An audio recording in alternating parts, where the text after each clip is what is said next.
ठीक है, ना आपके जानिब आऊंगी। आपको क्या लगता है कि अदालती निज़ाम पर इस तरह से सवालात उठाना ना सिर्फ जजेस बल्कि उनकी फैमिलीज को भी थ्रेट करना, इज इट जस्टिफाइड? बहुत शुक्रिया सना आपका। देखिए, मेरा ख्याल है कि हमें थोड़ा-सा समझने की ज़रूरत है कि ये सिनेरियो और इसमें इस किस्म का फ़ैसला आना प्रेडिक्ट किया जा सकता था या नहीं किया जा सकता था। तो हाँ। ये बिल्कुल ठीक कह रहे हैं कि जी कल से हमें पता था कि फ़ैसला कैसा आना है। लेकिन अब बात ये है कि इस पॉइंट तक लाने की कोशिश किसने की? अगर आप पिछले 1 हफ़्ते तक देखें तो इस्लामाबाद हाई कोर्ट के चीफ जस्टिस के बारे में, उनकी फैमिली, उनके करियर, उनकी जो प्रेस्टीज थी, उसके बारे में जो गुफ्तगू की जाती रही, उसके बाद कौन-सा जज होगा जो कि अंडर प्रेशर नहीं आया होगा।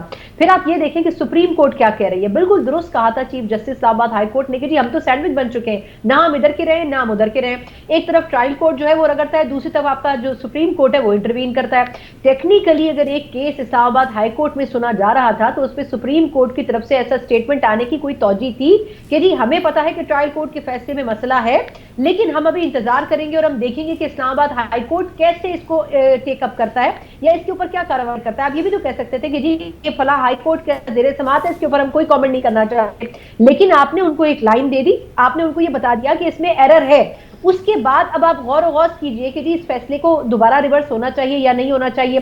तो दोनों सूरतों में इस्लामाबाद हाई कोर्ट जो है वो अंडर प्रेशर रहा।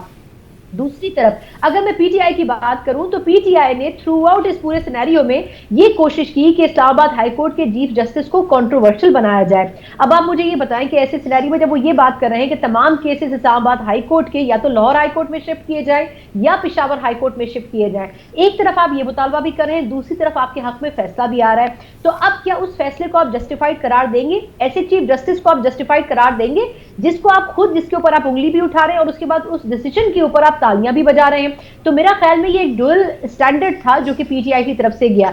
लेकिन मैं ये नहीं कहूंगी कि ये पहली सियासी जमात है। हम अदलिया के ऊपर हमेशा से तनकीद करते रहे, अदलिया में हमेशा से ग्रुप बंदी रही है और अदलिया हमेशा से प्रेशर के अंडर रही है, किसी ना किसी वक्त में, किसी ना किसी माजी में।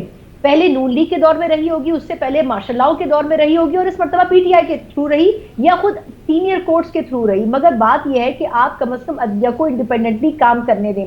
जो वाज़े तौर पर तफरीक इस वक्त सीनियर कोर्ट्स में और लोअर कोर्ट्स में मौजूद है, उसका सबसे ज्यादा खुमियाजा उन लोगों को भुगतना पड़ा है जो अदलिया के बारे में बड़ी अच्छी राय रखते हैं।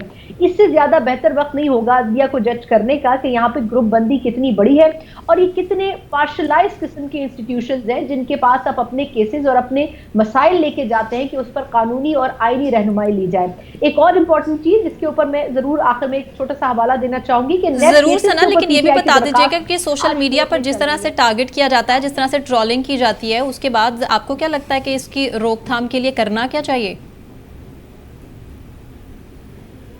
जी आप मुझसे सवाल करें? जी जी सना, आप इसे मैं नहीं सुन सकी आपका सवाल, सॉरी। सोशल मीडिया पर जजेस की फैमिलीज को जिस तरह से टारगेट किया जाता है, उनकी ट्रोलिंग की जाती है, उस पर क्या कहेंगे?